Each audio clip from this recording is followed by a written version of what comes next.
Muy bien, muy buenas noches, hermanos. Qué gusto tenerlos nuevamente el día de hoy, retomando las clases. Así que vamos a ya de inicio a nuestro curso. Ya no podemos esperar porque el tema es un poquito largo, así que vamos a tener que comenzar ya. Como siempre, hermanos, les digo, tener la Biblia a la mano, un cuaderno y un lapicero para apuntes. Bien, vamos a empezar. Y como todos los sábados, que ya es nuestro horario acostumbrado, vamos a vamos a iniciar con la oración que nuestro Señor nos enseñó. Vamos a decir en el nombre del Padre, del Hijo y del Espíritu Santo. Amén. Padre nuestro que estás en el cielo, santificado sea tu nombre. Venga a nosotros tu reino. Hágase tu voluntad en la tierra como en el cielo. Danos hoy nuestro pan de cada día. Perdona nuestras ofensas, así como también nosotros perdonamos a los que nos ofenden. No nos dejes caer en la tentación y líbranos de todo mal. Amén. Iniciamos esta clase en el nombre del Padre, del Hijo y del Espíritu Santo. Amén. Muy bien, hermanos, entonces hoy día nos toca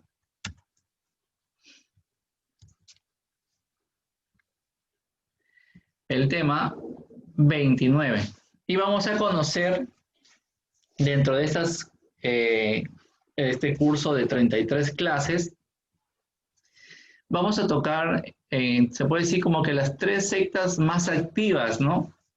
En cuanto al proselitismo. La primera de ellas que nos toca ver es los testigos de Jehová.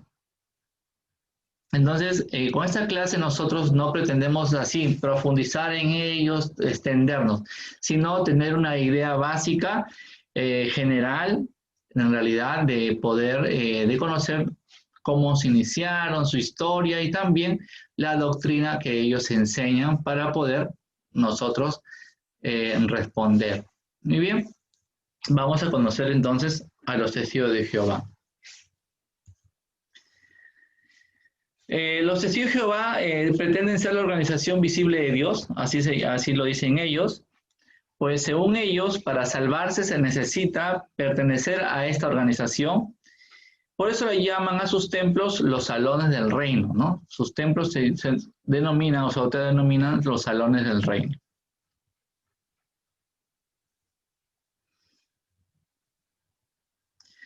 Vamos a comenzar a conocer la historia de los testigos de Jehová. Y vamos a ver quiénes son y qué enseñan.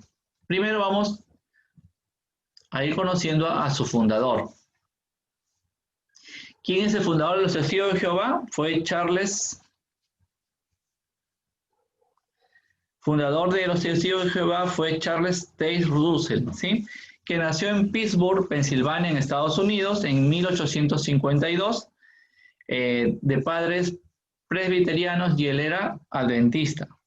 Muy bien, ahí tenemos una imagen de él.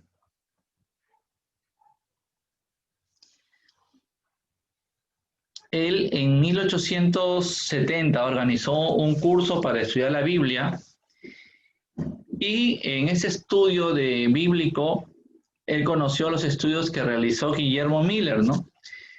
Este señor Guillermo Miller, que era uno de los iniciadores, se puede decir, del adventismo, este señor Guillermo Miller había interpretado pues el libro de Daniel y según él predijo el fin del mundo, o sea, el regreso de nuestro Señor Jesucristo para el año de 1843, ¿no? Entonces, eso es la primera influencia de Charles Russell fue Guillermo Miller.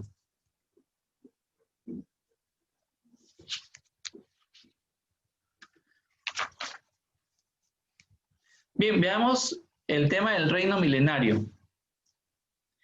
No obstante el fracaso de Miller, o sea, porque Guillermo Miller predijo el fin del mundo, ¿no? La segunda venida de nuestro Señor, y como no sucedió nada, en realidad Charles Russell se quedó impactado del efecto que Guillermo Miller había causado en la gente, ¿no? Y justamente aprovechó ese momento para fundar su secta.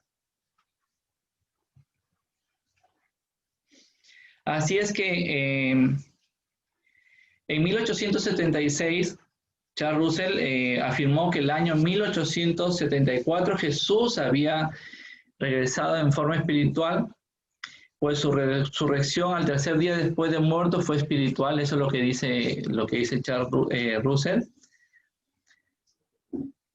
Se consideró él uno de los 7 ángeles de Dios descritos en el Apocalipsis, y recordemos los siete ángeles, según Charles Russell, esos 7 ángeles del Apocalipsis eran San Pablo, San Juan, Arrio, Waldo, Clife, Martín Lutero y él, ¿sí? Bien, entonces, conocidos pues por ser por protestar contra la iglesia.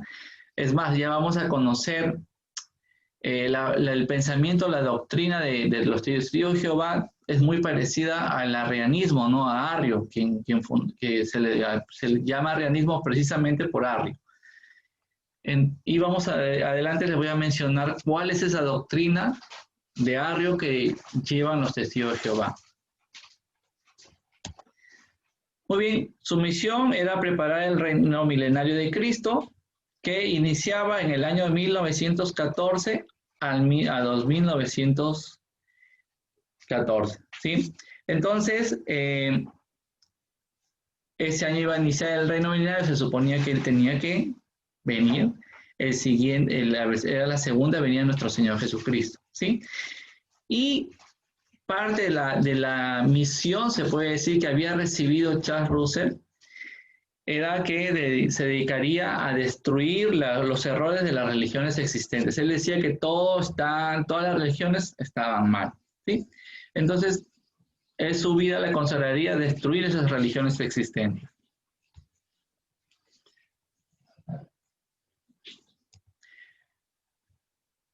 Vamos a ver dentro de su historia también lo que es el tema de la propaganda. Charles Russell en 1879 fundó la revista Atalaya y Heraldo de la Presencia de Cristo, ¿no?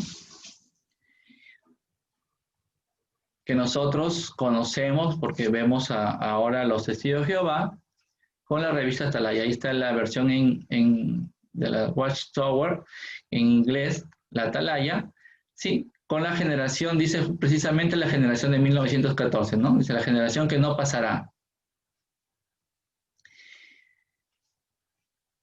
En 1884, él fundó la Sociedad de los Tratados de la Atalaya.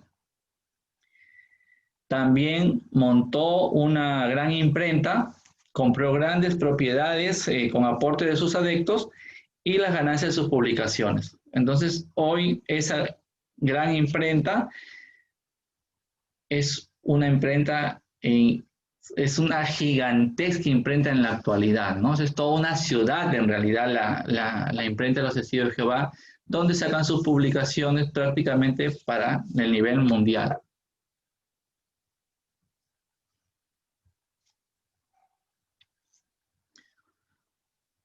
Ahora, dentro de esa historia vamos a conocer rápidamente los escándalos. Mientras su éxito, o sea, el éxito de Charles Russell en el campo proselitista llamaba mucho la atención de la opinión pública, su conducta no era apropiada, desorientaba en realidad a muchos de sus seguidores. Él, en 1887, ¿sí? Su esposa lo demanda alegando crueldad e infidelidad que hacía con sus seguidoras. A pesar de apelar 5 veces, se le concedió el divorcio a la señora, ¿no? Charles Russell 5 veces apeló el juicio para que no quedara divorciado, pero su esposa ganó el juicio y quedó divorciado. También vendió trigo milagroso, ya afirmando que este trigo produciría 15 veces más que el normal.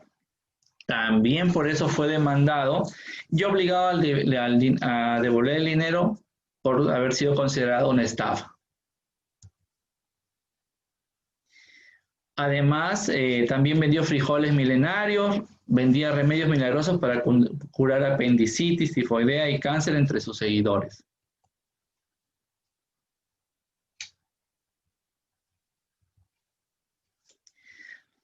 Vamos a ver dentro de la historia el rotundo fracaso que tuvieron.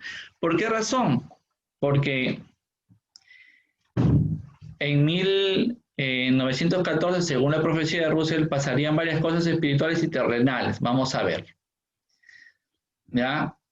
Decía ahí está el diario, Estudiante de la Biblia, ¿sí? Y dice, si ustedes se dan cuenta en la imagen, dice el fin del mundo en 1914, ¿no? ¿Qué pasaría según Russell? Charles Russell afirmaba que Jesucristo se iba a reunir con su rebaño y daba inicio al reino milenario en 1914. Por supuesto, ya estamos ahorita 2020 y jamás sucedió, ¿no? Decía también que Jerusalén, la Jerusalén que nosotros conocemos en la actualidad, sería liberada del dominio pagano. También predijo o afirmaba que se acabarían todas las iglesias, y en especial la Iglesia Católica, instrumento del demonio. Eso afirmaba Charles Russell, que la Iglesia Católica era instrumento del demonio.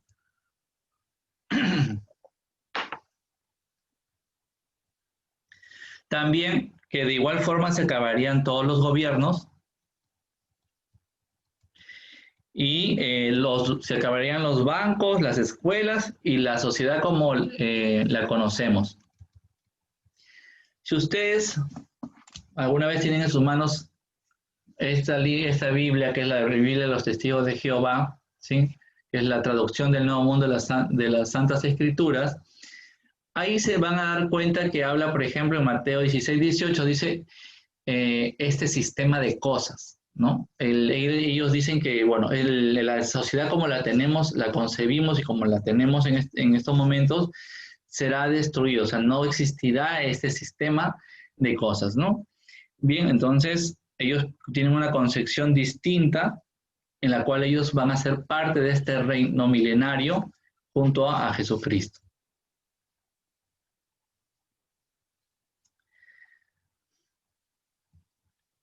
Después tenemos también el tema, dentro de esa historia, el tema de los 144,000 elegidos.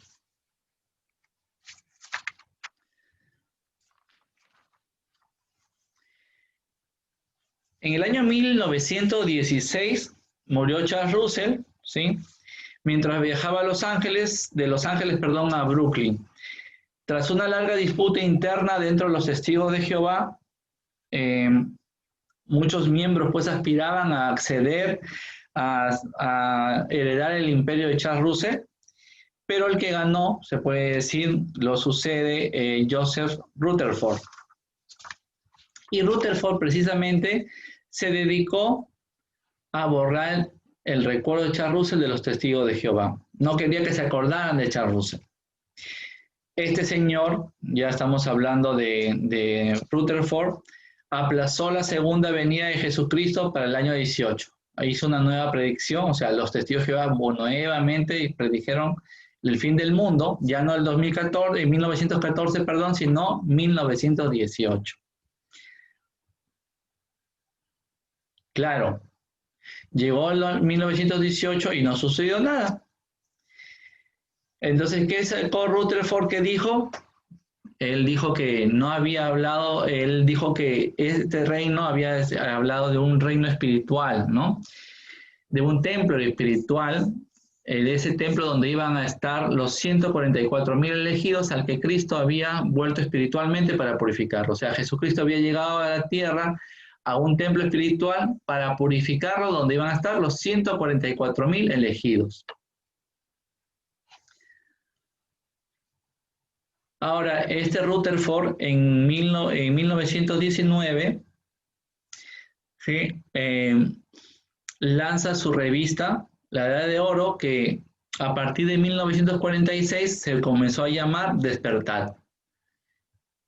Y son las revistas que conocemos ahora, ¿no? La Atalaya, que fue de Charles Russell, que sacó Charles Russell, y Despertar, que le pertenece, se puede decir, la autoría a Rutherford, al segundo de los presidentes, se puede decir, o las cabezas de los Testigos de Jehová, de sus fundadores.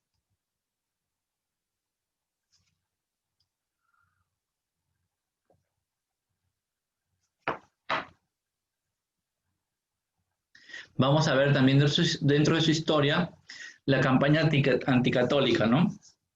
En realidad, desde 1922, Rutherford empezó una campaña así diabólica, ¿no? Contra la Iglesia Católica, transmitiendo conferencias por radios, ¿no? Considerándola como la enemiga de Dios, la gran prostituta, Babilonia la Grande.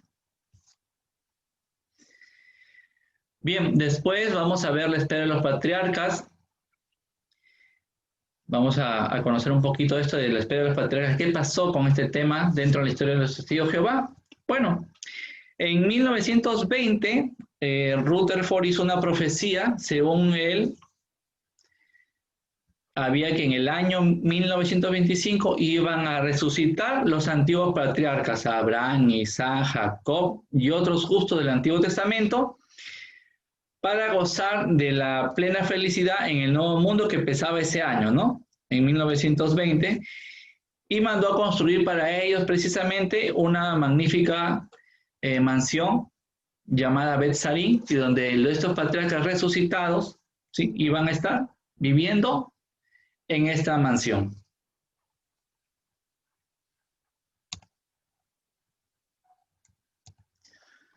Ahí les he puesto una imagen de la mansión que mandó a hacer Rutherford en el año 1920. Incluso él está con un Cadillac convertible amarillo de su propiedad, ¿sí? Un carro para esa época carísimo. Y bueno, y la mansión también, por supuesto, ¿no? ¿Qué pasó? Nos imaginamos, porque ya estamos en 2020, ¿no? Nunca llegaron los patriarcas, por supuesto, nunca resucitaron. ¿Y qué pasó? Rutherford esperó pues hasta el año 1930 que llegaran los patriarcas. Y sin dar ninguna explicación por su error, ¿no?, por lo que había manifestado y lo que no ocurrió, él pasó a vivir a esta propiedad, a vivir al cuerpo de rey, ¿no?, en esta lujosa mansión, hasta en el año 1942, año en que Rutherford falleció. Acá tenemos una foto más actual de la mansión ahora, ¿sí?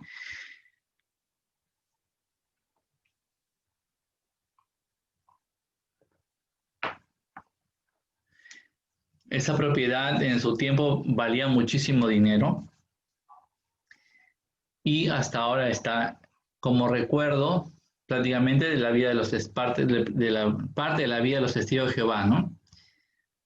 Ahora vamos a ver el tema de la preparación de los propagandistas, o sea, de esa gente que vemos que sale, ¿no?, a tocar las puertas. Ahora en medio de esa pandemia, ya no solo tocan puertas, sino están llamando a los celulares, están llamando a los teléfonos residenciales, ¿sí? Y les dicen a las personas si quieren escuchar de Dios, para que ellos puedan, o que quieren, si quieren estudiar la Biblia, para que ellos los puedan ir adoctrinando, ¿no?, bajo su pensamiento. Y bueno, el error que lamentablemente ellos tienen en cuanto a la doctrina, ¿no? Pero están trabajando de esa forma ahora. Llaman por teléfono, incluso a los teléfonos residenciales, a los teléfonos celulares, y también están enviando correos electrónicos, ¿no? Ellos están buscando entre sus conocidos que no son testigos de Jehová, les mandan correos también haciéndoles preguntas, y de esa manera tratar de que comiencen a interesarse y ellos puedan acceder a esa persona y sus familias para poder enseñarles su doctrina. Bien, entonces, con la muerte de Rutherford, quien le sucede en la presidencia fue Nathan Omer Nord, fue el tercer presidente de los Testigos de Jehová. Y este señor, Nathan Omer Nord, antes que nada trató en realidad de cambiar la táctica de las relaciones humanas para cambiar esas fuertes reacciones de oposición que habían generado entre las iglesias cristianas y de los gobiernos, ¿no? Recordemos que Charles Russell y Rutherford decían pues que todo esto era un sistema de cosas que se acabaría, que no había gobiernos, no había iglesias, que todo estaba perdido y que ellos eran, se puede decir, este nuevo pueblo de Dios y solo ellos eran los elegidos. Entonces, y como hacían tanto perjurio en realidad, tanto insulto hacia la Iglesia Católica e incluso a las otras iglesias que existían, entonces se ganaron en realidad mucho el repudio de las iglesias y de los gobiernos. ¿Ya? Entonces, este señor, ya Nathan O'Mernor, cambia eso, ¿no? Cambia de estrategia para que no sean tan rechazados. A este señor se le debe la organización de los testigos de Jehová actual. Tal la organización como se ve ahora, este señor que ustedes ven en su pantalla, ¿no?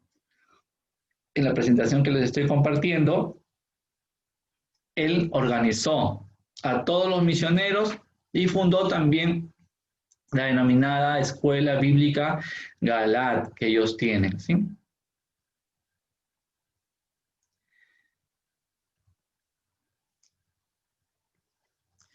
Muy bien, hermanos, entonces hasta ahí vamos a ver, lo hemos visto rápidamente la historia de los testigos de Jehová. Ahora vamos a entrar a lo que más nos interesa, que es la doctrina. Veremos algunos puntos de su doctrina que son los más resaltantes de su pensamiento, ¿no?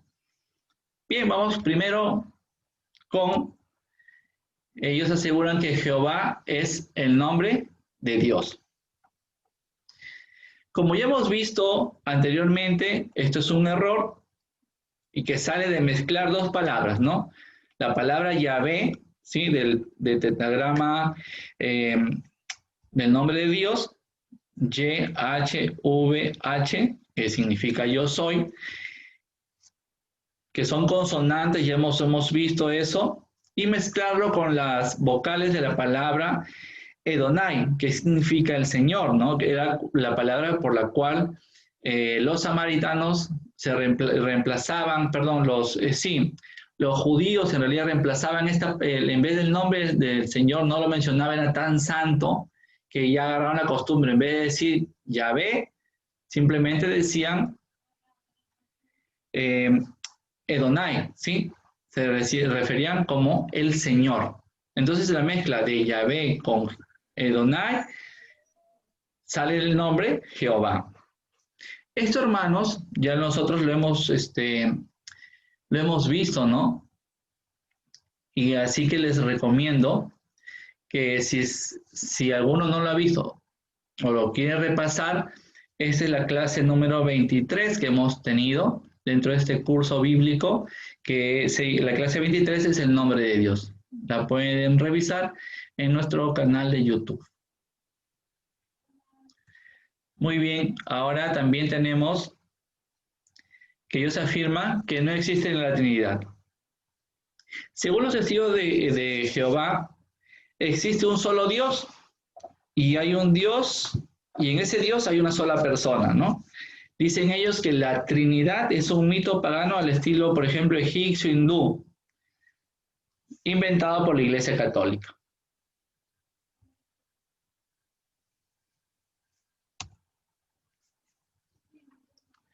Vamos a buscar algunas citas. Primero, vamos a ir a Génesis, capítulo 18, versículo 1 al 2. Génesis 18, del 1 al 2.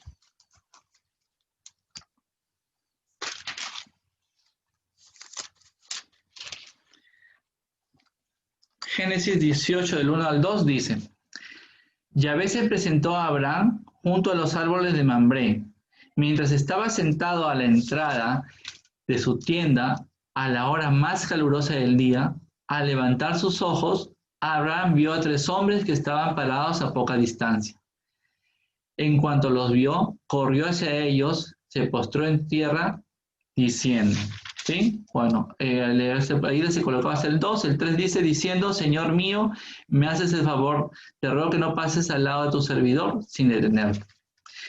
Hermanos, si nos damos cuenta, y ya ese tema también lo hemos visto en anterioridad, acá dice que Yahvé se presentó a Abraham.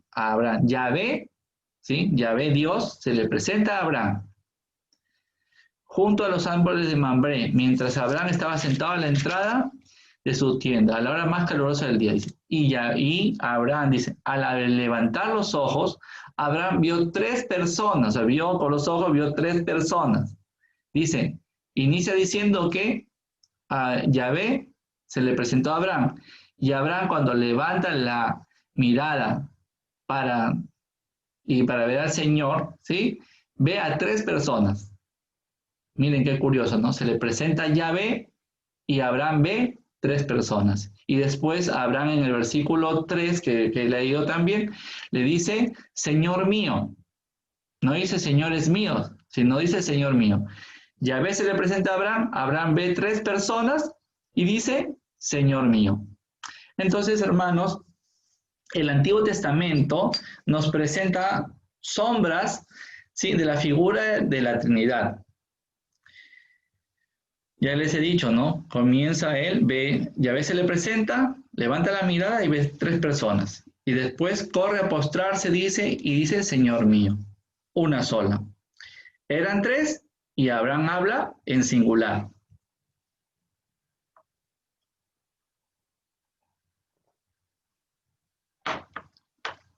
Ahora vamos a buscar 1 de Juan, capítulo 5, versículo 7. Esta cita no la vamos a tomar de la Biblia católica, sino vamos a ir a la Reina Valera, la traducción que utilizan la gran mayoría de las sectas protestantes. Vamos a leer. Acá la tengo, Reina Valera. Y vamos a ir a 1 de Juan, capítulo 5, versículo 7.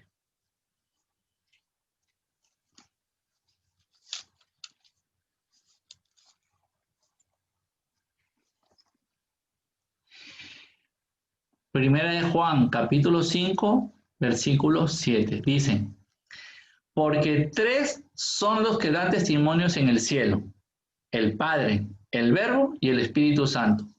Estos tres son uno. Muy bien, entonces, en esta traducción de la Reina Valera está muy claro, ¿sí? Así que qué curioso, ¿no? Que quede muy claro con la traducción de los protestantes. Así queda demostrado, y esto de que no existe la Trinidad se echa por tierra, ¿no? A esos argumentos de los pentecostales unidos, por ejemplo, que ellos dicen que es solo Jesús, o no, pentecostales unicitarios, que dicen que solo el Padre o solo Jesús, y ya vemos que no es así. Ellos en su misma Biblia, en la que ellos utilizan, hay esta cita. En la Biblia católica lo dice de otra manera, no tan explícita, hay una diferencia, se puede decir, de traducción, pero si hablamos con un protestante, le podemos que no quiere creer en la Trinidad, bueno, tienen esta cita para decirles que en su Biblia ellos tienen precisamente esta cita donde está muy claro. Ojo, la Biblia de los Testigos de Jehová en 1 Juan 5, 7 no está traducida así. Ahí sí está traducida de la forma católica. Entonces, ¿por qué? Porque lo que no les conviene no lo ponen o lo adulteran. Bien, vamos a otra cita. Vamos a ver si la Biblia católica, Mateo 28, versículo 19. Mateo 28, versículo 19. El penúltimo versículo del Evangelio de San Mateo. Dice, vayan pues y hagan que todos los pueblos sean mis discípulos. Bautícenlos en el nombre del Padre, del Hijo y del Espíritu Santo. Entonces, sabiendo pues que son 3 personas en un solo Dios, la Biblia presenta este y muchos otros pasajes bíblicos más donde aparece este misterio a lo que nosotros los católicos denominamos Trinidad. Es un misterio, ¿no?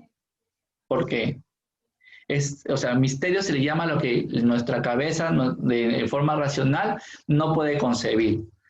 Así como un milagro es un misterio, porque no podemos concebir racionalmente, un milagro no se puede demostrar, no se puede concebir. Entonces, lo mismo pasa con la Trinidad, ¿sí? Es un hecho que este misterio que presenta la Biblia, estas tres personas en una, que los católicos llamamos Trinidad, ¿sí? Está presente en la Biblia y es una enseñanza de la Biblia. También, si ustedes quieren profundizar en el tema, no vamos a demorar mucho porque esos los temas los tenemos más desarrollados en otras clases anteriores. Pueden revisar la clase número 13, Trinidad de Dios, ¿sí? La clase número 13 para que puedan revisar el tema de la Trinidad. Ahí ampliamos muchísimo más las enseñanzas sobre la Trinidad. ¿Qué otra doctrina tienen los testigos de Jehová? Ellos afirman que Jesús no es Dios, Jesucristo no es Dios. Ellos dicen que Jehová es el Padre, es el Dios. Jesucristo no es Dios. Que Jesucristo es la primera criatura creada por Dios, con poderes dados por Dios. Pero, o sea, que no es, o sea, es un Dios, se puede decir, pero no es Dios. Es casi un Dios. Es como, pues, es como si consideráramos a Jesucristo como un superhéroe de uno de los cómics, ¿no? Un Superman, no sé, un Batman, ¿no? Un superhéroe. Es un hombre con poderes especiales para ellos, ¿sí?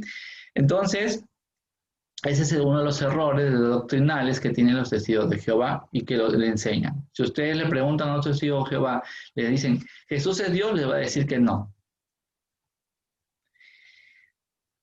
Vamos a revisar una cita para este tema, que es Juan capítulo 5, versículo 18. Juan 5, 18. Juan capítulo 5, versículo 18.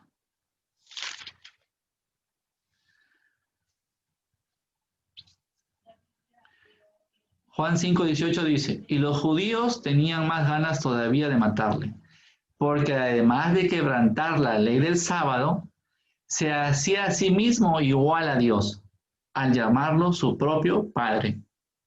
Entonces, hermanos, lo mataron precisamente a Jesucristo por decir que era Dios, porque así lo entendían los judíos al él autodenominarse Hijo de Dios.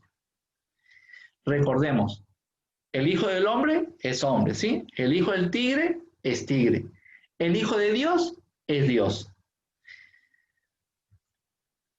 ¿Ya? Entonces, así lo entendían los judíos perfectamente. Si lo llamaba Padre, es que ellos tenían al frente a Dios. Y por eso, precisamente, lo mataron, ¿no?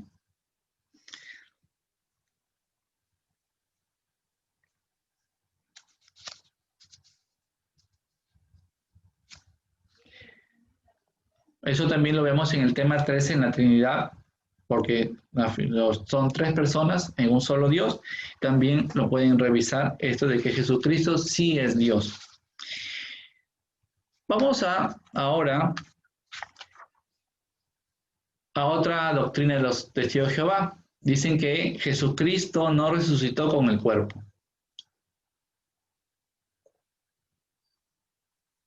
Según las publicaciones de los testigos de Jehová nos muestran cómo sus líderes afirmaron esto y ellos lo enseñan. Por ejemplo, dicen ellos, afirman, el cuerpo humano del Señor fue quitado de la tumba por el poder de Dios. Eso lo afirman ellos en su revista o libro, El Arpa de Dios, ¿sí? El libro Arpa de Dios, página 169, escrita por Charles Russell. También Charles Russell afirma, por ejemplo, si se disolvió, se dice que se disolvió en gases y si todavía se haya preservado en algún lugar, nadie sabe dónde está supuestamente el cuerpo, dice él, ¿no? Eso lo afirma en otro libro, Estudios de las Sagradas Escrituras, páginas 120 a la 130, escrito por Charles Russell también. Otra afirmación sobre el mismo es, dice, el Señor lo haya preservado en algún lugar para exhibirlo al mundo durante la edad milenaria. Dicen ellos, puede ser que lo haya preservado, ¿no? Esto también está dentro del libro El Arpa de Dios, en la página 170, pero esto es escrito por Joseph Rutherford. Acuérdense que fue el segundo presidente de los Testigos de Jehová. Pero vamos a ver, hermanos, en realidad, qué dice la Biblia sobre este tema. Y vamos a buscar una cita que es Lucas, capítulo 24, versículo del 37 al 43. Lucas 24, del 37 al 43. Lucas 24, 37 al 43. Dicen, quedaron atónitos y asustados, pensando que veían algún espíritu. Pero él les dijo, ¿por qué se desconciertan? ¿Cómo se les ocurre pensar eso? Miren mis manos, miren mis pies, ¿sí? Soy yo, tóquenme. Y fíjense bien que un espíritu no tiene carne ni huesos, como ustedes ven que yo tengo. Y dicho esto, les mostró las manos y los pies. Y como no acababan de creerlo por su gran alegría y seguían maravillados, les dijo, ¿tienen algo de comer? Ellos entonces le ofrecieron un pedazo de pescado asado y una porción de miel. Los tomó y los comió delante de ellos. Hermanos, un espíritu no puede comer ni beber, ¿sí? Entonces Jesucristo estaba diciendo, no le creían los discípulos, aquí estoy, tóquenme, mírenme, soy de carne y hueso. Y para probar, denme algo de comer y beber.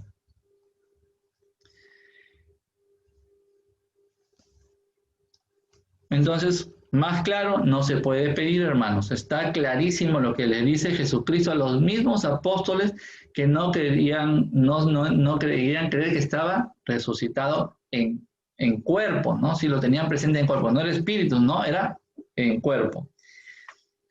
Pero pues los testigos de Jehová, una vez que están encaminados por el sendero de la mentira, hermanos, y la soberbia, porque la soberbia es que no abrirse a la verdad, que quedarse en la mentira, ya no ven ni oyen nada, ¿no? Cuando se quedan sin argumento, nuestros hermanos testigos de Jehová que a veces tocan las puertas, simplemente agachan la cabeza y siguen para adelante en busca de algún católico ignorante, o sea, que no esté preparado en las cuestiones bíblicas para poder responderles. Los testigos de Jehová tocan las puertas buscando personas que no saben de Biblia para poder engañarles. Pero si tú sabes y les respondes, se van. Y por si acaso ya nunca más vuelven a tocarte la puerta. Es más, marcan y esa información de que te visitaron y que tú sabes y todo, va hasta Estados Unidos, hasta la central de información de los testigos de Jehová. Ellos emiten reportes por si acaso. Ustedes pueden ver en internet,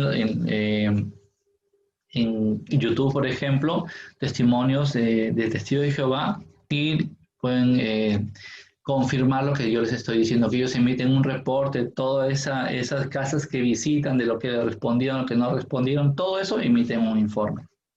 Entonces, cuando encuentran una casa donde sí se saben defender su fe, ya la marcan, ¿no? Ya saben que ahí no tienen que regresar. Siguen buscando a los que no están preparados.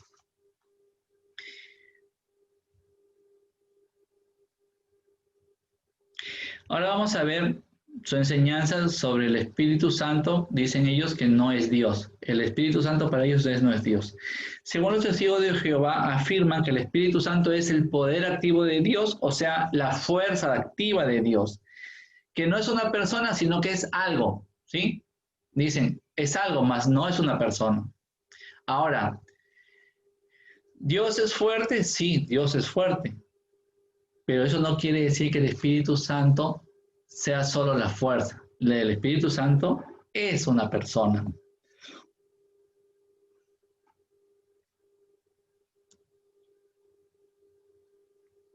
Y para eso vamos a buscar Hechos de los Apóstoles, capítulo 5, versículo del 3 al 4.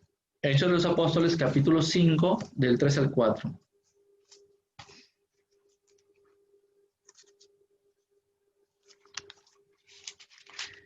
Hechos, capítulo 5, versículo del 3 al 4, dice: Pedro le dijo: Ananías, ¿por qué has dejado que Satanás se apoderara de tu corazón? Te has guardado una parte del dinero. ¿Por qué intentas engañar al Espíritu Santo? Dice, podías guardar tu propiedad y si la vendías, podías también quedarte con todo. ¿Por qué has hecho eso? No has mentido a los hombres, sino a Dios. Si ustedes reparan nuevamente, hermanos, vuelven a gustar la palabra, saboréenla y se van a dar cuenta. Ahí dice, Pedro le dice, a Ananías dice, ¿por qué intentas engañar al Espíritu Santo? Y después dice, no has mentido a los hombres, sino a Dios. Está haciendo referencia al Espíritu Santo, que el Espíritu Santo es Dios, porque lo ha intentado engañar al Espíritu Santo.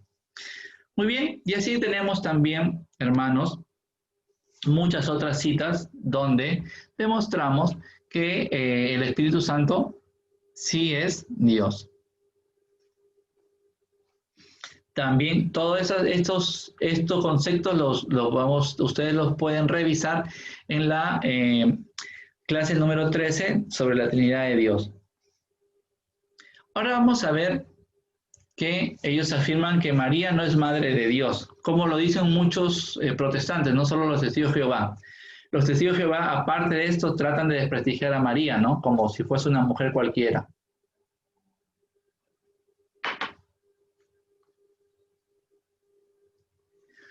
Ahora vamos a ver que ellos también dicen, una de sus afirmaciones contra María es que María es, vamos a demostrar para ver que es, primero, María es verdaderamente madre de Jesús. Vamos a ver que sí es madre de Jesús. Para desarrollar este concepto que ellos tienen de que María no es madre de Dios. Vamos a buscar Gálatas capítulo 4, versículo 4. Gálatas 4, 4.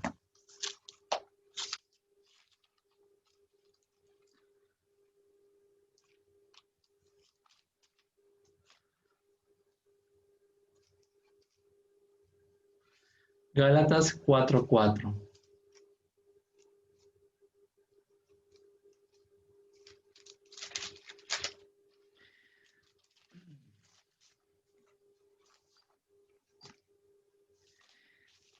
Gálatas 4, 4 dice: Pero cuando llegó la plenitud de los tiempos, Dios envió a su Hijo, que nació de mujer y fue sometido a la ley.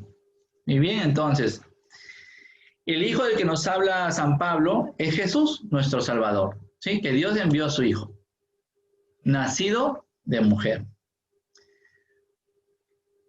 Ahora vamos a buscar Mateo capítulo 1, versículo 16. Mateo 1, 16.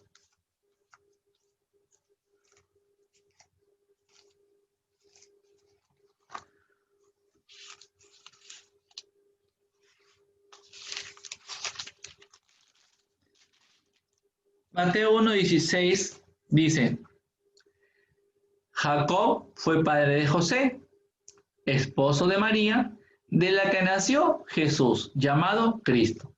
Muy bien, entonces en Gálatas 4:4 dice que el Padre envía a su Hijo, nacido de mujer.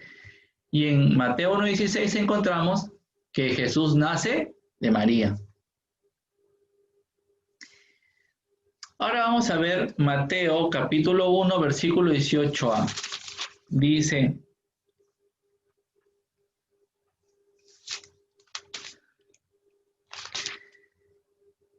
Ese fue el principio de Jesucristo. María, su madre, estaba comprometida con José.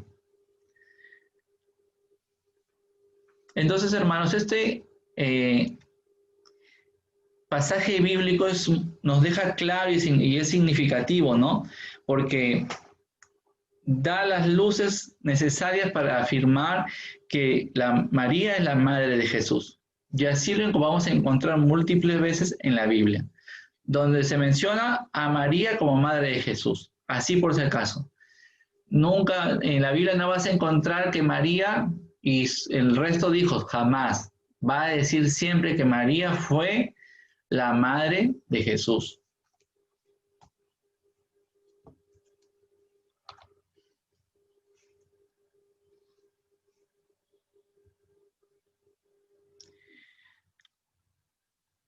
Muy bien, entonces.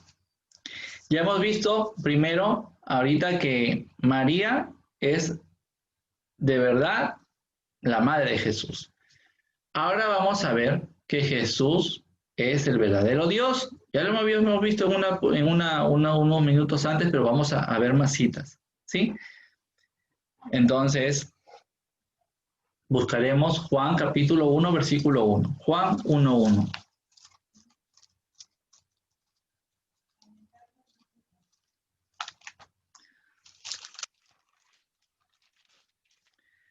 Juan 1:1 dice, en el principio era el verbo, la palabra, y el verbo estaba ante Dios, y el verbo era Dios. ¿Sí? Entonces, hermanos, comenzamos a ver en la Biblia que como nos presenta a que Jesús, este Jesús nacido de la Virgen María por obra y gracia del Espíritu Santo, es verdadero Dios. ¿Sí? Ya estamos viendo que es verdadero Dios. Ahora vamos a buscar Juan 20:28. Juan capítulo 20, versículo 28. Juan 20:28 nos dice, Tomás exclamó, tú eres mi Señor y mi Dios. Entonces Santo Tomás, habiendo dudado de la resurrección del Señor, cuando se le presenta a Jesucristo resucitado, exclama al verlo y lo reconoce como Dios. Mi Señor y mi Dios, le dice, ¿sí?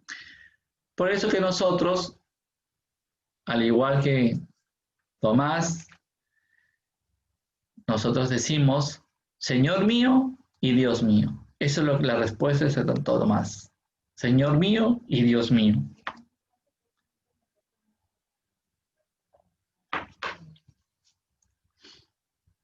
Ahora busquemos Romanos capítulo 9, versículo 5. Romanos 9:5.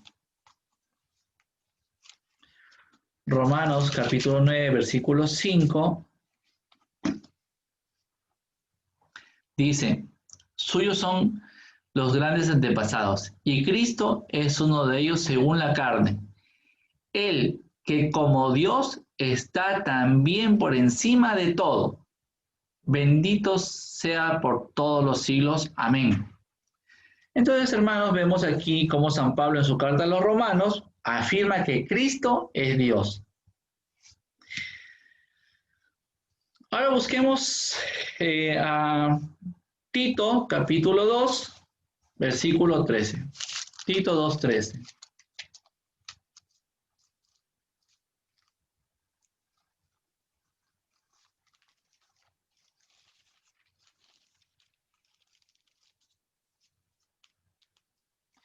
Tito 2:13. Tito 2:13 dice, ahora nos queda guardar la feliz esperanza, la manifestación gloriosa de nuestro gran Dios y Salvador, Cristo Jesús. Entonces, hermanos, aquí encontramos un texto revelador dejando clarísimo que Jesucristo es nuestro gran Dios y Salvador. Vamos a Colosenses capítulo 2, versículo 9. Colosenses 2:9, vamos a buscar Colosenses 2:9.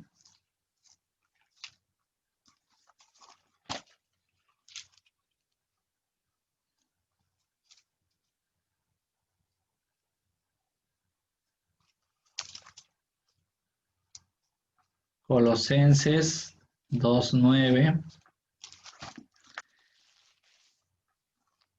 Colosenses 2:9 dice, en él reside toda la plenitud de Dios corporalmente. ¿Sí? Repito, en él reside toda la plenitud de Dios corporalmente. Entonces, Jesús, que está hecho hombre, que está en ese momento, que vivió entre nosotros, ¿sí? Es plenamente Dios. Ahora vamos a buscar Filipenses capítulo 2, versículo 6. Filipenses 2:6.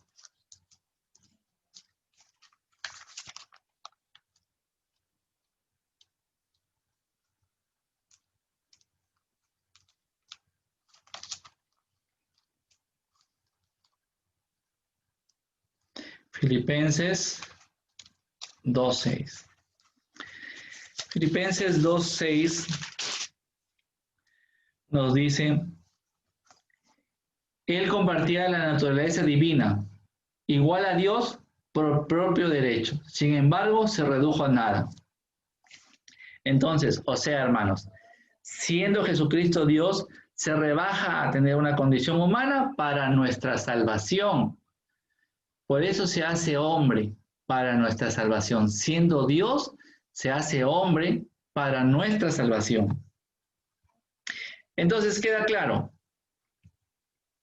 Ya hemos visto que ante esa doctrina que dicen los testigos de Jehová que María no es madre de Dios, hemos visto primero el 6.1 que María es verdaderamente la madre de Jesús. Y ahorita en este punto 6.2 estamos viendo y ya verificamos que Jesús es verdadero Dios. María, la madre de Jesús. Jesús, verdadero Dios. Entonces, hermanos, podemos afirmar que, y podemos decir que María es madre de Dios, ¿sí?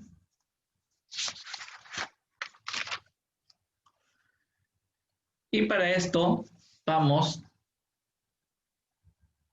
a buscar Lucas 1:43.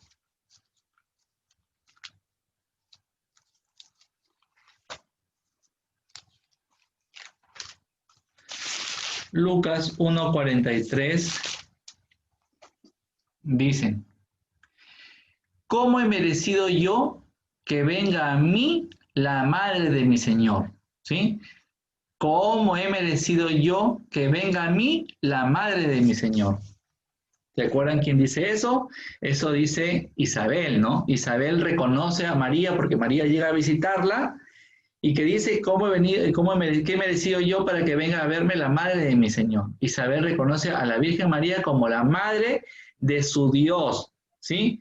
Entonces, hermanos, hay que recordar que en ese tiempo el título o la palabra Señor, que es Kyrios en griego, Adonai o el Adonai en hebreo, se reservaba para Dios, ¿sí? Y en el Nuevo Testamento se le atribuye a Jesucristo. Cuando dice, en el Nuevo Testamento dice Señor, se está refiriendo a Jesucristo, ¿sí?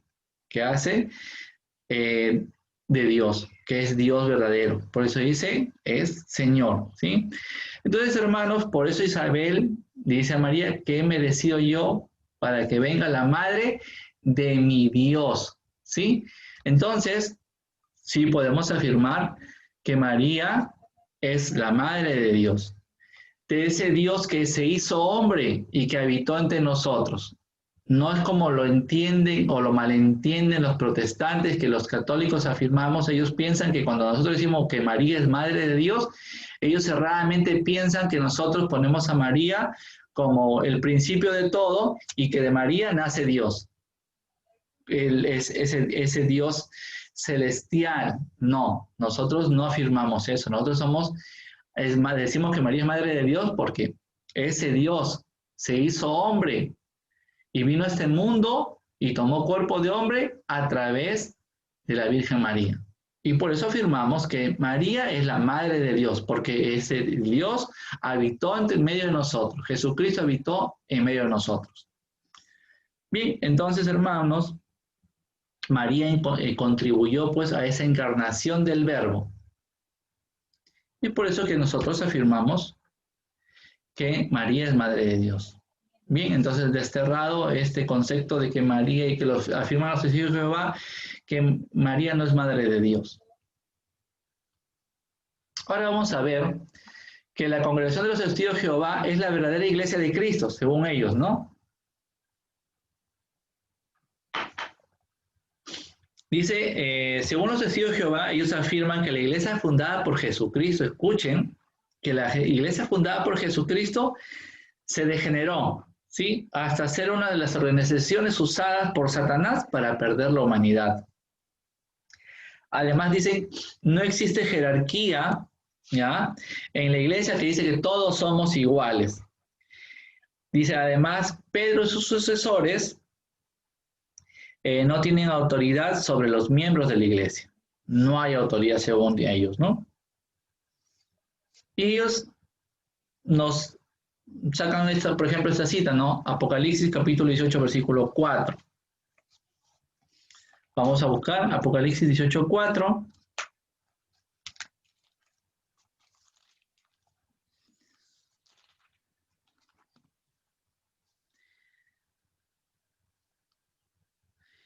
Y dice, oí otra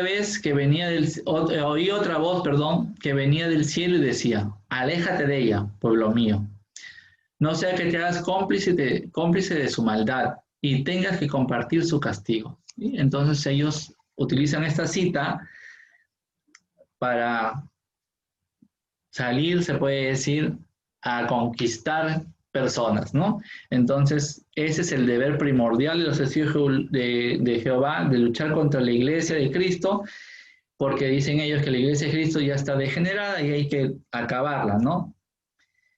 Y por lo tanto, hay que salir de ella, pues pronto será destruida, dicen ellos, ¿no? Por eso, la iglesia católica pronto será destruida, tienes que salirte de ahí.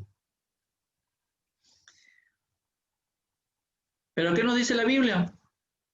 Vamos a ver qué nos dice la Biblia. Y vamos a buscar Mateo 16, 18. Una cita bíblica que todo católico se debe saber de memoria, ¿no? Mateo, capítulo 16, versículo 18. Mateo 16, 18.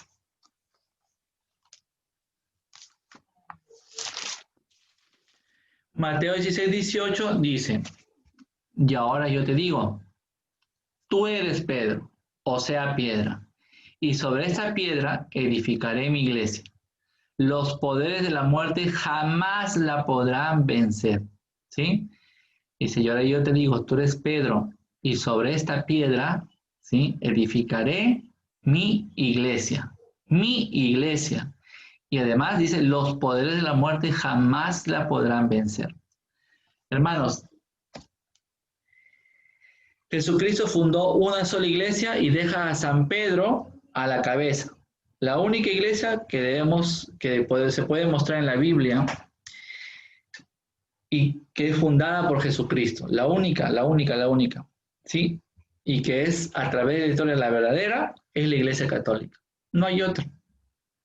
Recordemos, los testigos de Jehová nacieron de 1800 para acá adelante, ¿no? Entonces, claro, los testigos de Jehová, por si acaso, dicen que la historia es cosa del diablo, ¿no? Entonces, no quieren saber nada de la historia porque no les conviene. Así de sencillo. Bien, y andan con este engaño.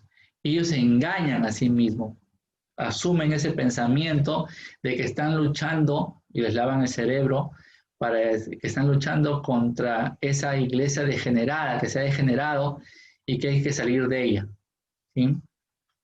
Y hay que acabarla. Ahora, este tema, hermanos, ustedes lo pueden profundizar y tener una mayor explicación revisando las clases de nuestro canal en YouTube, la clase 1, la clase 2 y la clase 12, donde profundizamos toda la enseñanza y tenemos todas las respuestas a todas estas falsedades que nos lanzan los testigos de Jehová. Ahora vamos a ver otro punto de su doctrina donde dicen ellos que no se debe celebrar la Navidad. Ya, ellos eso afirman. ¿Por qué? Porque dicen ellos que no se tiene la fecha exacta del nacimiento de nuestro Señor. Y más todavía dicen, ¿no? Cuando la Biblia habla, se presenta un cumpleaños, presenta el cumpleaños del rey Herodes, ¿no? Celebrando su cumpleaños, que mandó a decapitar al Juan el Bautista. Entonces, ellos la única conclusión que sacan, que porque Herodes, celebrando su cumpleaños, mandó a decapitar a Juan el Bautista, por consecuencia tampoco debería celebrarse en Navidad, más aún si no se conoce la fecha. ¿Qué nosotros le podemos decir a los testigos de Jehová? Que los católicos, nosotros no celebramos el día, sino el hecho del nacimiento de nuestro Señor Jesucristo, que vino al mundo, ¿sí? Acá, a la tierra, para nuestra salvación. Y eso no tiene nada de malo, que nosotros celebremos en un día que nuestro Señor un día llegó. Eso es el hecho, lo que celebramos, que vino para nuestra salvación. Ahora vamos a ver otra de las afirmaciones doctrinales de los testigos de Jehová, que dice: el alma muere con el cuerpo. Como otros aspectos, los testigos de Jehová se fundan en solo sus pensamientos, sus ideas las sacan de ciertos textos bíblicos, ¿no? Tomados aisladamente, porque ya hemos aprendido también que cuando vamos a tomar y estudiar un tema de la Biblia, tenemos que, en realidad, leer todas las citas que están en la Biblia respecto de ese tema. Si vamos a estudiar el bautismo, tenemos que estudiar todas las citas relacionadas con el bautismo para poder sacar una enseñanza verdadera, ¿sí? Lamentablemente los testigos de Jehová cogen algunas citas nada más, las que a ellos les conviene para afirmar sus ideas, y listo, ¿no?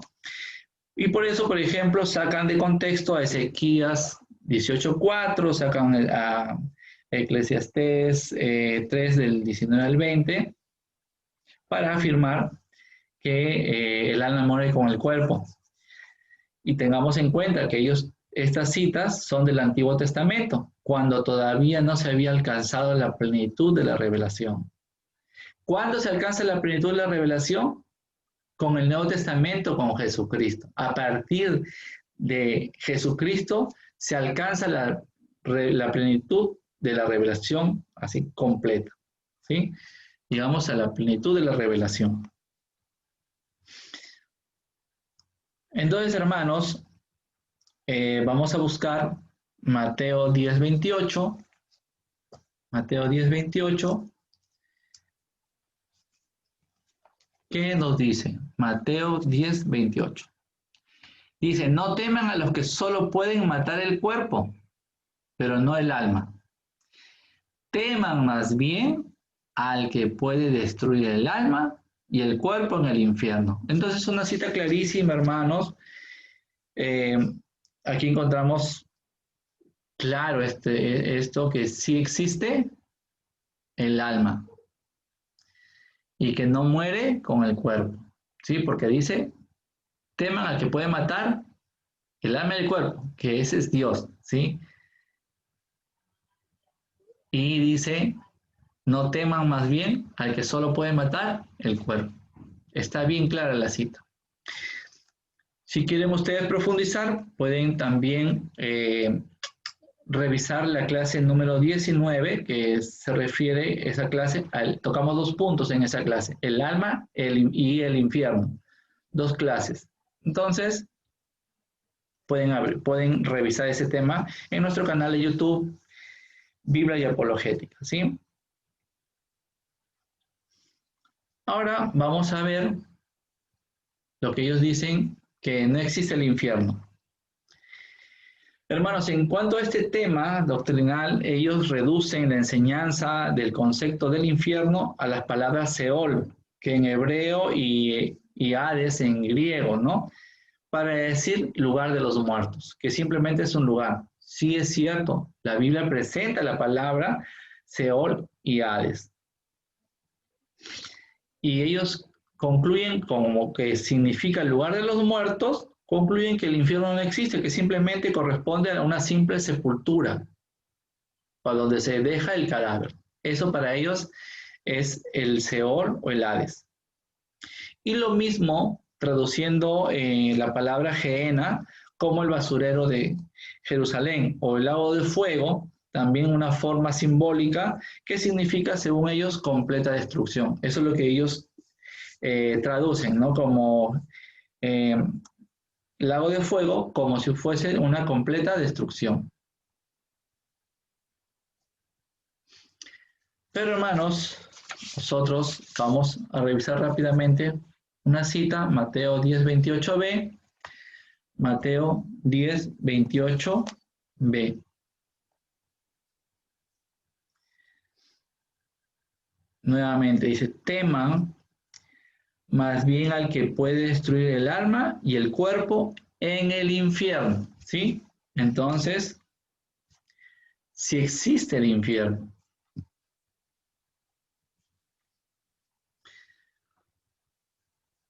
Y entendemos, mis queridos testigos de Jehová, que el infierno es un lugar, es un estado de castigo definitivo y eterno. Sí existe en la Biblia el infierno. Y es un estado de castigo definitivo y eterno. También, nuevamente, con este tema ustedes pueden revisar la clase número 19 en nuestro canal de YouTube para profundizar la enseñanza sobre el alma y también sobre el infierno. Continuemos revisando la doctrina de los testigos de Jehová y vamos a ver que ellos afirman que está cerca el fin del mundo. Los testigos de Jehová utilizan este tema para atemorizar a la gente, ¿no? Y de esa forma atraerla a su secta. Muy parecido, por si acaso, hacen muchísimas otras sectas protestantes. Ustedes ven muchas veces en las plazas, por los mercados, a distintas sectas protestantes diciendo arrepiéntanse, ya el fin del mundo está cerca, presentan pues estas imágenes de desastres naturales como las señales o cualquier, como ahora pasa, por ejemplo, el virus, ¿no? El COVID-19, ¿no? Es un castigo y son señales del fin del mundo.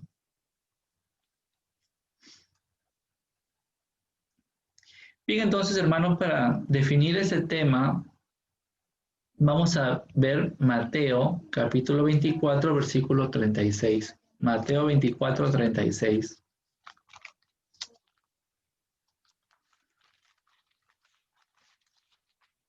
Mateo 24, 36. Dicen, por lo que se refiere a ese día y cuándo vendrá, nadie lo sabe, ni siquiera los ángeles de Dios, ni aún el Hijo, sino solamente el Padre. Perfecto, entonces la Biblia es muy clara. Dice que nadie conoce el día, nadie. Y ya lo hemos visto en la historia de los testigos de Jehová, ¿no? En la primera parte, ¿no? Donde ellos establecen dos fechas para el fin del mundo que nunca sucedió. Por supuesto, nosotros también tenemos una clase específica sobre el fin del mundo, que es la clase número 22, donde ustedes pueden profundizar, revisar esta clase en nuestro canal de YouTube. Vamos a ver otra doctrina de ellos, es los 144,000. Los testigos de Jehová afirman que solo 144,000 justos van al cielo, que son los que pertenecen a su iglesia nada más. Ellos hablan que existe la clase celeste y clase terrestre y que, por supuesto, ellos son de la clase celeste. O sea, ellos afirman en realidad que va a haber se puede decir, dos condiciones, ¿no? De cielo. Los que irán al cielo en realidad, el paraíso en el cielo, que son los 144,000 que estarán con Dios y gobernarán al lado de Jesucristo, a los salvados que estén en el paraíso terrenal. Vamos a ver que eso no es cierto. Muy bien, hermanos, si alguno está queriendo hacer una pregunta, creo que hay unos mensajes por el chat. Va a haber un momento en que vamos a poder revisar sus preguntas y también ustedes pueden realizar preguntas, sus aportaciones y vamos a responder todas. No hay problema, pero va a ser en el momento de la rueda de preguntas. Por favor, déjenme avanzar con la clase y va a haber la rueda de preguntas donde vamos a tocar todos los temas. ¿Sí? Muy bien, continuemos entonces. Bien. Ellos afirman que solo 144,000 justos van al cielo y son de su iglesia. Entonces, hermanos, recordemos que los testigos de Jehová, en el último censo que ellos tienen registrado, que se tienen registrado de ellos, dicen, fuente de ellos mismos, que ya son 23 millones a nivel mundial. Imagínense. Por eso que andan una carrera para ser uno de los 144,000, ¿no? Por eso trabajan tanto. Por eso que trabajan tanto, ¿no? Tocando puertas, buscando a quién convencer para llevarlo a su secta. ¿Por qué? Con eso ganan puntos para acercarse a ser parte de esos 144,000, pero son ya 23 millones a nivel mundial. Vamos a responder con la Biblia, ¿no? Para ver que esto es un error de ellos. Mateo capítulo 13, versículo del 49 al 50. Mateo 13, del 49 al 50.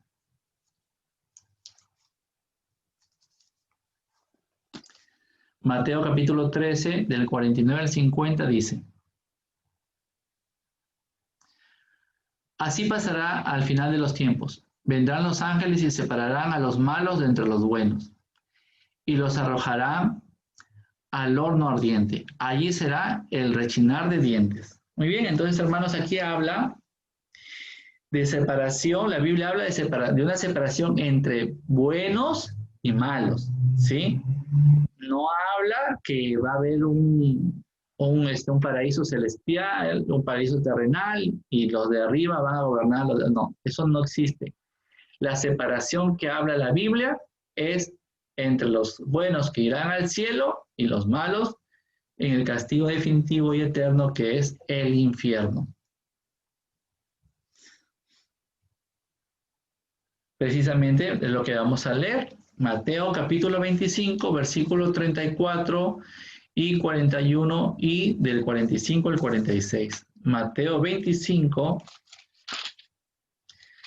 versículos 34, 41 y 45 al 46. Entonces el rey dirá a los que están a su derecha: vengan, benditos de mi Padre, y tomen posesión del reino que ha sido preparado para ustedes desde el principio del mundo. Dirá después a los que estén a la izquierda: malditos, aléjense de mí y vayan al fuego eterno que ha sido preparado para el diablo y para sus ángeles. El rey les responderá: en verdad les digo, siempre que no lo hicieron con alguno de estos más pequeños, ustedes dejaron de hacerlo por mí. Y estos irán a un suplicio eterno y los buenos irán a la vida eterna. Muy claro, ¿sí? Entonces los malos irán al castigo eterno y los buenos a la vida eterna.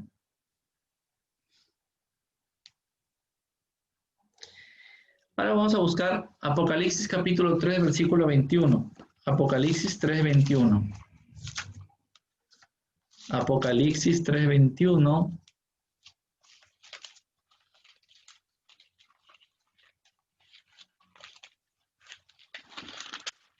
Dice: al vencedor lo sentaré junto a mí en mi trono, del mismo modo que yo, después de vencer, me senté junto a mi Padre en su trono.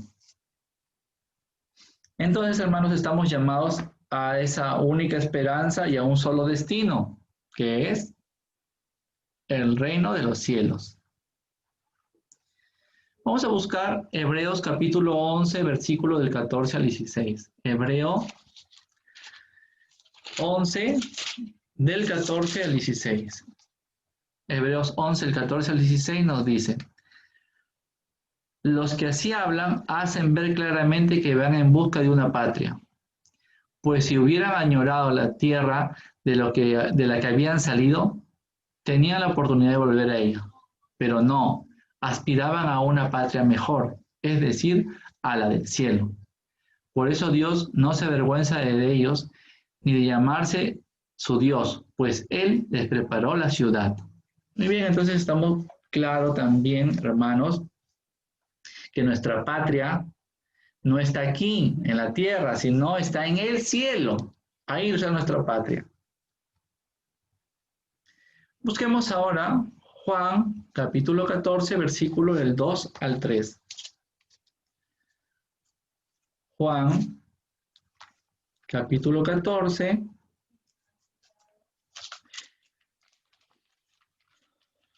del 2 al 3. Juan 14, del 2 al 3 dice: en la casa de mi padre hay muchas habitaciones.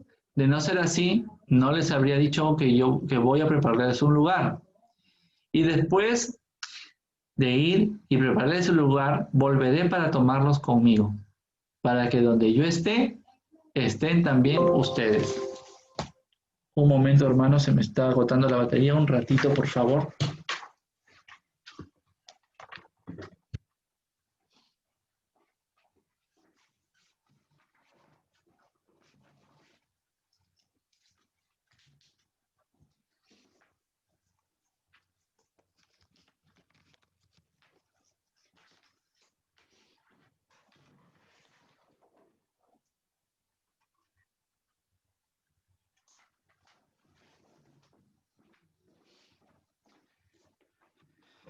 Listo. Ya se apagaba la laptop. Muy bien, bien, hermanos. Entonces continuemos. Les decía pues que en Juan capítulo 2 al 3 nos dice pues que así se cumplirá la promesa que nuestro Señor nos hizo, que iremos al cielo. Hermanos, entonces la verdad que es que muchos serán salvados y habrá una separación entre buenos y malos, no entre buenos y buenos, y que promete a los redimidos esa patria celestial y no un paraíso en la tierra. La promesa es una patria celestial, bien claro.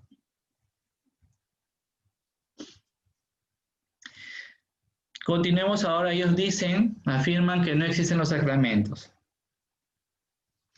Pero ellos practican algunos en realidad. Y vamos a ver. Por ejemplo, ellos practican el bautismo, bautismo de agua, en agua, es decir, como señal de que el creyente está decidido a cumplir la voluntad de Dios, ¿sí? Como una señal nada más de la decisión personal de cumplir la voluntad de Dios. También celebran la Cena del Señor, la celebran una vez al año, pero como una cena de liberación al estilo de la Pascua judía. El pan y el vino ellos hacen referencia que son un símbolo nada más. Porque si fuesen reales, ellos se volverían caníbales al comer el cuerpo y la sangre de nuestro Señor. Entonces, ellos no comen sangre y si es real, estarían comiendo sangre, ¿no? Entonces, se puede decir un símbolo nada más. Ellos asumen como un símbolo. Incluso lo hacen coincide con la fecha católica de la Semana Santa, y ellos, cada uno en su casa en esta pandemia, porque también tengo algunos conocidos que son testigos de Jehová y han compartido en sus estados, como cada uno en su casa hizo su propia cena del Señor, ¿no? Como un símbolo, por supuesto. También el sacerdocio, ellos se consideran, todos los testigos se consideran nación santa y tienen sacerdocio real, ¿no? Porque ya al ser testigo de Jehová, ya pertenecen a ese sacerdocio de Dios, ¿sí? Son nación santa. Practican el matrimonio también. Ellos afirman que se trata de un vínculo para toda la vida y es importante, pero admiten el divorcio, ¿no? Cuando el cónyuge es infiel. En este divorcio, si, por ejemplo, si el inocente decide entre perdonar o divorciarse, o sea, el que ha sido perjudicado, ¿no? Dice, yo me quedo con él, perfecto. No me quedo con él, se divorcian. Pero hay esa opción dentro de los testigos de Jehová. Si admiten el divorcio. Bien, pero recordemos, hermanos, que, por ejemplo, nuestro Señor enseñó que el matrimonio es una unión hecha por Dios y los hombres no pueden disolverlo, ¿no? Eso lo estoy referenciando o cifrando de Mateo 19, del 4 al 6, por si acaso, que lo pueden buscar, que el hombre no puede disolver lo que Dios ha unido. Muy bien, también vamos a ver, para que ustedes revisen, se puede decir alguna explicación de los sacramentos, revisar este tema, pueden acceder a las clases que tenemos en el YouTube de los temas número 3, número 12, número 15, número 16, donde profundizamos enseñanza de apologética sobre los sacramentos. Muy bien, ahora vamos a ver, hermanos, la tercera parte de esta clase, que es la organización. Bien, ellos tienen un presidente, que es la autoridad suprema, ¿ya? Hay un consejo, se puede decir, de personas, ¿sí? Y de ahí hay un presidente. También tienen servidores regionales que se reparten, se puede decir, la tierra, ¿sí? Después tienen servidores de distrito repartidos en sus regiones. ¿Sí? La región la dividen en distritos y ahí hay servidores a cargo del distrito. Están los siervos de compañía y también están, por final, los testigos. Cada testigo de Jehová, recordemos, es sacerdote.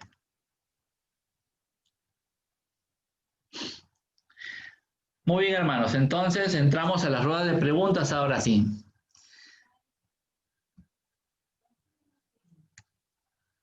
A ver. Muy bien, ahora sí pueden abrir sus micrófonos, hacer sus preguntas. Voy a revisar.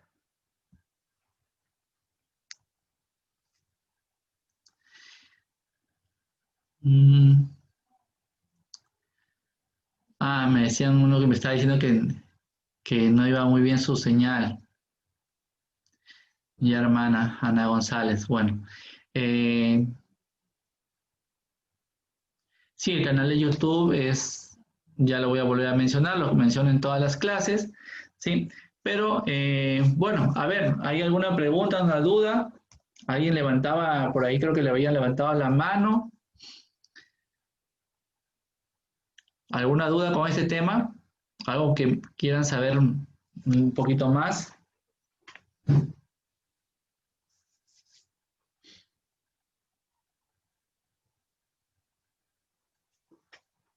¿No? ¿Todo claro?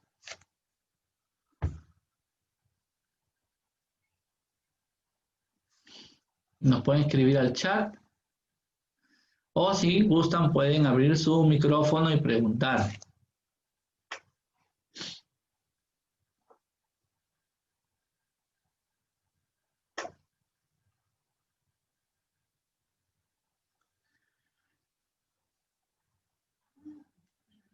¿Nada? ¿Todo claro? A ver, hermanos, anímense. ¿No tienen ninguna curiosidad sobre el testigos de Jehová? Que son los más incisivos tocando las puertas, buscando a los católicos no preparados. ¿Mm?